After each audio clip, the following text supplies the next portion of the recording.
What if I told you that one of the most damaging things to your self-worth is not the terrible decisions that you've made, not the way that you talk to yourself, not even the consequences of horrible choices and actions that you've taken in your life, not the regret, not the lack of action or motivation. What if I told you that one of the biggest determining factors in your sense of self-worth had nothing to do with anything that you've actually done? You see, I've been working with men for so long, over a decade. And one of the things that I've come to see and come to know and come to understand is that so many men who feel like they have a broken sense of self, a broken sense of worth or value, it's not actually something that they created. Maybe they perpetuated it, for sure. Maybe they accentuated it by making terrible decisions and choices. I did the exact same thing, making bad decisions, lying to myself, lying to other people, having zero impulse control, not pursuing the things that I knew I needed to do in order to actually respect myself as a man. Of course, all of those things contribute to a lack of self-worth. But the truth is that for many of you, you struggle with self-worth because of something so much deeper. That's what we're going to explore today. I'm going to lay it out for you and talk about how you can actually begin to rectify and develop this sense of self-worth that maybe has eluded you or has felt very hard to achieve or attain. So in order to lay this out, I need to tell you a little bit about attachment, because for most of the men that I've worked with, when we really get down to the brass tacks, when we really get down to what is causing your lack of self-worth, sure, there might be some things in your life that you could do better. Maybe you need to clean up your room, as Jordan Peterson says, or you need to take some extra risks, or you need to apply for the job, you need to make a little bit more money, get your body into shape, be more disciplined. All of those things can be true. I'm not negating any of those things. So if that's you, please know that those are things that you can do to develop a little bit more of a sense of self-worth. For many of you, though, you've been doing those things. You are getting more disciplined. You're waking up on time. You have the morning routines starting to get dialed in. You have the relationship that you really love and care about. But for some reason, there's still something fundamentally missing inside of you with regards to how you view your sense of self. So, where I want to begin is attachment and development. In the first few years of life, you go through some very important developmental shifts from a physical, neurological, and psychological foundation. And these shifts are very, very important for how you relate to the world and how you relate to your sense of self. And these things, these moments in your life, can deeply impact and influence your sense of self-worth. So I'm going to lay out two very important developmental stages that you will go through in the very beginning of your life. And here I'm using a bunch of different forms of psychology, but there's a good friend of mine, Dewey Freeman, who's been a therapist for a very long time. And he has a developmental model that I think is one of the more and most robust developmental models out there that pulls from a bunch of different developmental psychologies. But for the sake of all of the jargon and the technical details, I'm just going to give you the first two stages. When you're born, 0 to 18 months, you go through a stage of trying to relate to the world. And there really isn't much difference in those first 18 months between mom and you, between your primary caretakers and you. What you experience, they experience, and what they experience, you experience. So there's a lot of mirror neurons forming. Your brain is getting a sense and your nervous system is getting a sense for, is my world safe? Is my world okay? Is my environment safe? Is my environment okay? And what a lot of the research shows is that for babies in this stage, there's not much difference between their environment and what they feel and experience. So if your environment growing up when you were an infant was extremely hostile or volatile, or there was a lot of grief and sadness and depression, or a tremendous amount of anxiety, that can filter in to a base foundation of how you feel about the world. The next stage that you enter into, around 18 months to 2 years, and goes on to about 3 or 4 years, is a stage where you start to develop a sense of self. Now, this is really crucial and important. This formative period in your life from 18 months to about 3 or 4 years is where you start to individualize. You start to realize cognitively and psychologically and mentally, oh, there is a difference between mom and me. There's a difference between dad and me. I want certain things that dad doesn't want, right? Like my son, he's 4.5. He just went through this stage, wants to play, wanted to play with trains all the time. These are my trains. He doesn't want to share them with his baby sister. He wants to play with trains in a very specific way.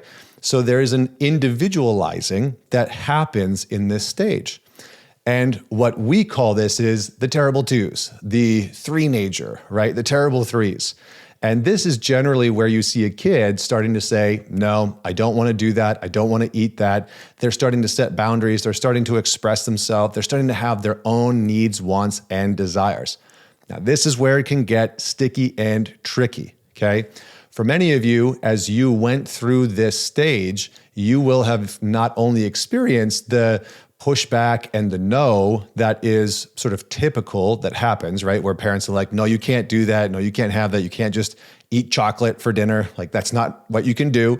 But that's not going to disrupt your sense of self. However, many of you who struggle with self-worth, what happened in this formative period of your life where you were generating a sense of self, am I okay? Is what I need okay? Is what I want okay?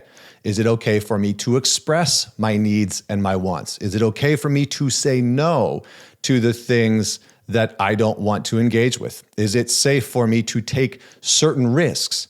All of those things will maybe have been met with punishment, with harshness, with violence, criticism, hostility, dominance. And you see this in many of the ways that children are raised sometimes by certain parents. So you may have grown up in a household where whenever you said what you wanted, dad would come over the top. What's wrong with you? Why would you want that? Don't be such a baby. Big boys don't cry, that kind of stuff. Or when you started to express what you wanted or needed or what you didn't want and need, mom would start to shame you and she would guilt you and she would make you feel bad about what you wanted and needed. And a good indicator of this is if those things happened later on in life, right? So a lot of guys are like, I don't know what happened at 2 or 3. I don't remember that. Correct. But you can look at how your parents parented you at 4, at 5, at 6, at 7, at 8, at 9, at 10, generally that is the method that they were deploying when you were 2 or 3 years old as you started to voice your expression. Now, why is this important? It's important because for many of you, you lack a sense of self-worth, but you don't know why. You can point to some of these actions or behaviors, some of these decisions that you've made over the year, and you can say, my sense of self-worth is eroded because I made those bad decisions. I made bad choices and I chose, bad women to date and be in a relationship with. I made bad relationship or financial choices or whatever it is. But the truth is that when you really get down to it, you're not really too sure why you made those bad decisions in the first place. Now, here's the kicker. When you are 2 or 3, for the most part, people do not have conscious memory of what that experience was like. So imagine a sense of separation is happening from your environment. You are just waking up from not knowing that you're separate from mom, that you're separate from dad. And you start to individuate. You start to, I have my own needs. I have my own wants. Let me express those things. I want to eat cereal at night for dinner, right? And maybe mom and dad yells at you. What's wrong with you? Why would you want to do that? Or you say no to something. And what you're met with is punishment, extreme discipline, being hit, being criticized, being shamed for saying no or shamed for put down. That is going to damage the individuation process or the individualization process where you start to develop a sense of self. And because children are little bundles of egos, you're going to take this response to your needs, to your wants, to your desires, to your boundaries, to your no. And what's going to happen in a very basic way at this age is there must be something wrong with me. There must be something wrong with my needs, with my wants, with my desires. There must be something wrong with my boundaries, with what I'm saying no to. There must be something wrong with me.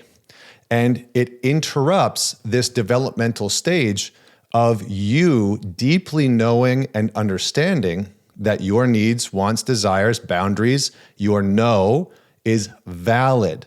Now, these things, your needs, wants, desires, boundaries, and no, are all core things of what make up your sense of self-worth, right? Because your self-esteem is how you feel about yourself in mostly any given moment. Whereas your self-worth is a deep inherent sense of value. Now, what is that value predicated on? It is predicated on knowing that your needs, wants, desires, what you value, what you want, what you desire, your boundaries and your sense of no matter to other people, that you can express. I have a need, I have a want, I have a desire, I have a boundary, I don't want that. And those things can be respected. They can be validated. They can be accepted. There can be room for them. And for some of you, you will have grown up in a household where as you started to express a need or a want or a desire or a boundary or a no, it was met with hostility. It was met with shame. It was met with hypercriticism or ridicule or some type of maladaptive response that taught you there's something wrong with me. My sense of self-worth is broken because my needs, wants, and desires, and broken's a strong word. It's interrupted. It's been stifled. It's not broken. It's just interrupted and stifled. So my sense of self-worth has been interrupted and not able to fully come online because my needs, wants, desires, my boundaries, my no are met with such hostility and such aggression or dominance or criticism or shame that I must be wrong for having them.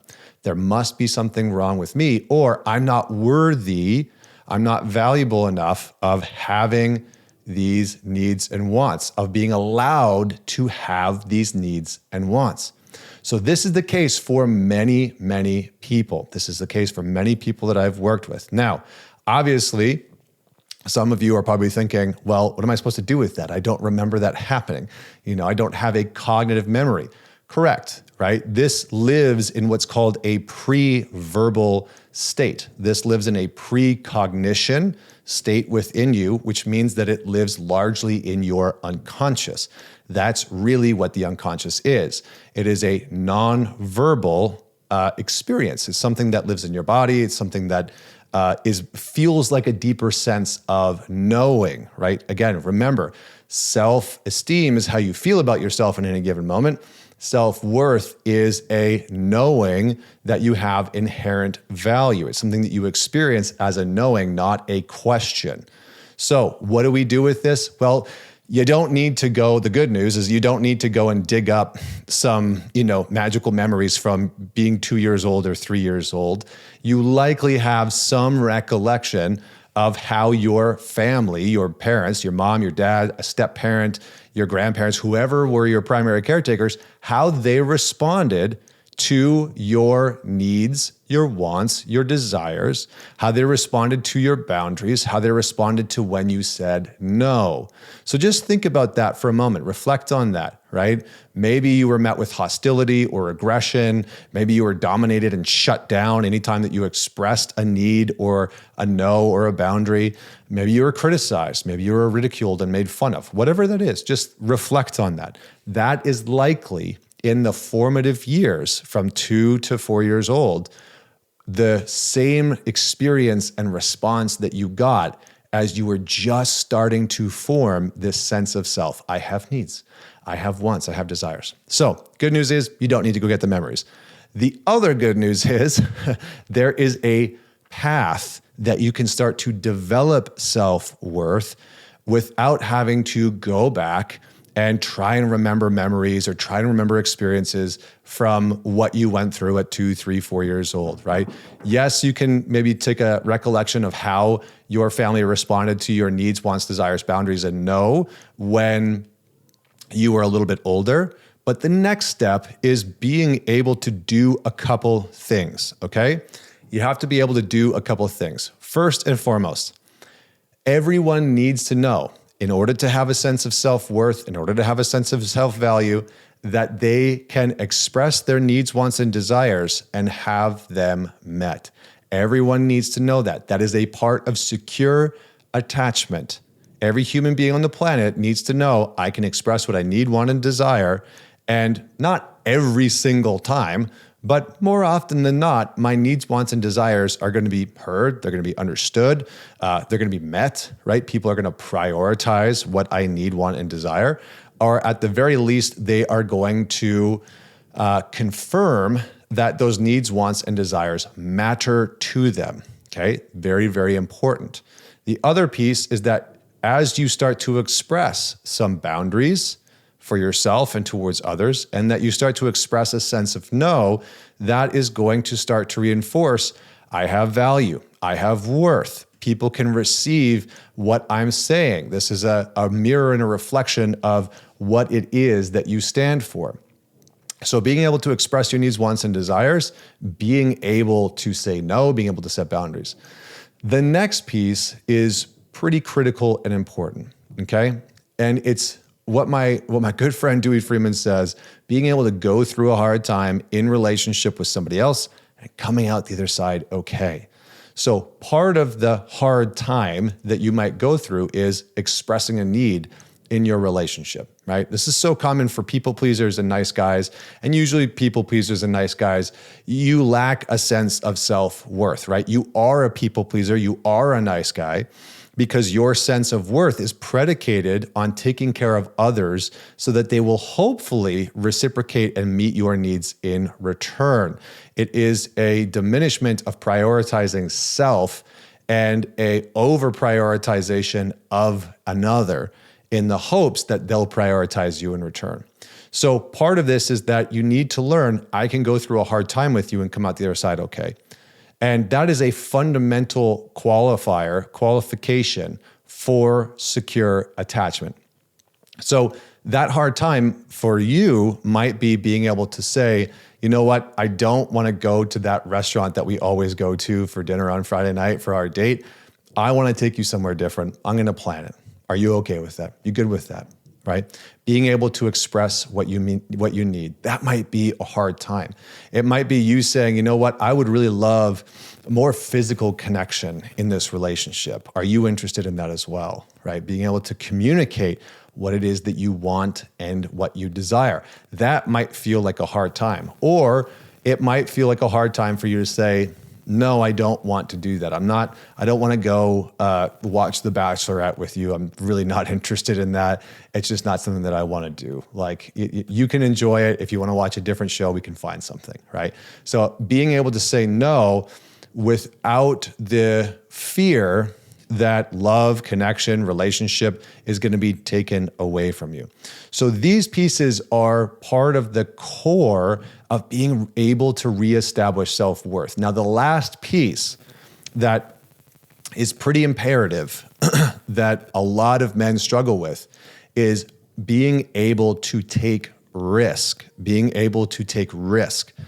What happens for many of you that lack self-worth is that you either take no risk at all, which is very common, and then you swing the pendulum to, I'm going to take catastrophic risk, really unhelpful risk, potentially dangerous risk.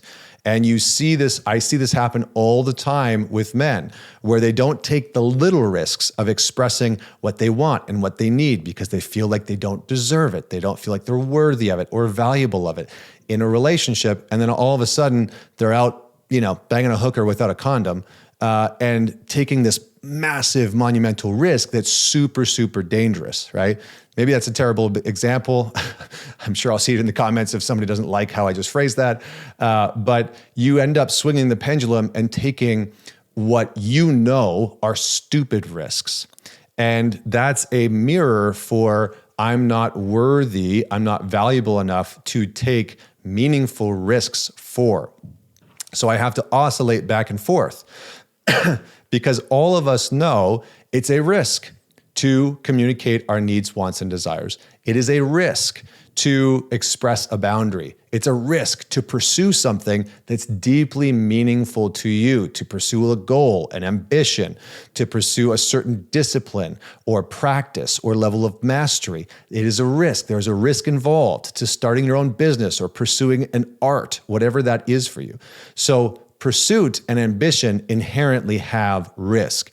If you believe that you are someone that does not have value or worth, you do not believe that you are someone that can risk pursuing your ambition, pursuing your goals. So the last piece of this is being able to start to take healthy risks towards your aims, towards your goals.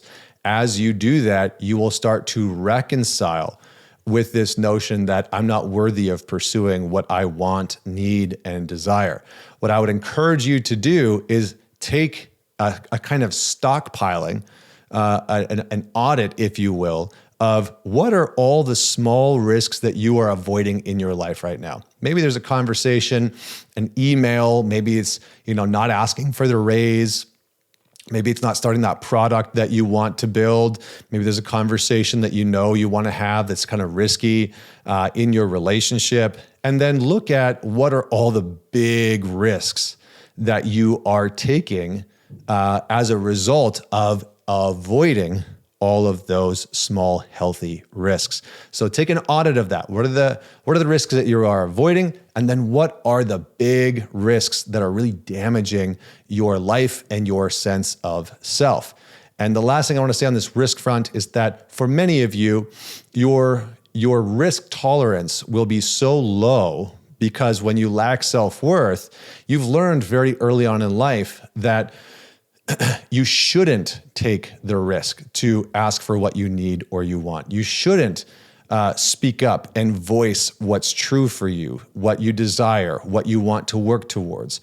And again, lots of that, the majority of that will have started very, very early on in life when you started to voice, here's what I want, here's what I need. And you started to take the risk to say, no, Mom, I don't want to do that. Or no, Dad, I don't want to eat that. Or, I really want to do this. Will you come and play with me? And what you were met with was hostility, shutdown, rejection, criticism, etc. So you sort of were trained to have low risk tolerance, and that damages anyone's sense of self-worth, okay? It damages people's sense of self-worth.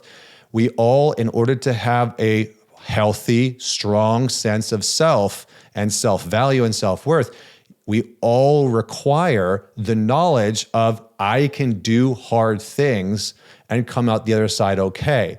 I can do hard things with others, but I can also just do hard things for myself and take risks. And that is a signal and a kind of mirror or so what I'm looking for. It reinforces that our needs, wants, and desires matter. It reinforces that we matter, that we are valuable enough to take a risk for. So that's the final piece, is beginning to take some solid, healthy risks. And you might get this a little wrong at first. You might have to, really trial and error it. But I like to say I failed my way to success. I did not have good self-worth growing up. I was sort of the classic, verbally put down, emotionally put down, physically put down, and grew up with a deep, deep disconnection from a sense of self-value. So in doing this work, you can also, it's kind of a twofold. You are simultaneously sort of fixing your attachment to be more secure, and you are also developing self-worth. Those two things go together.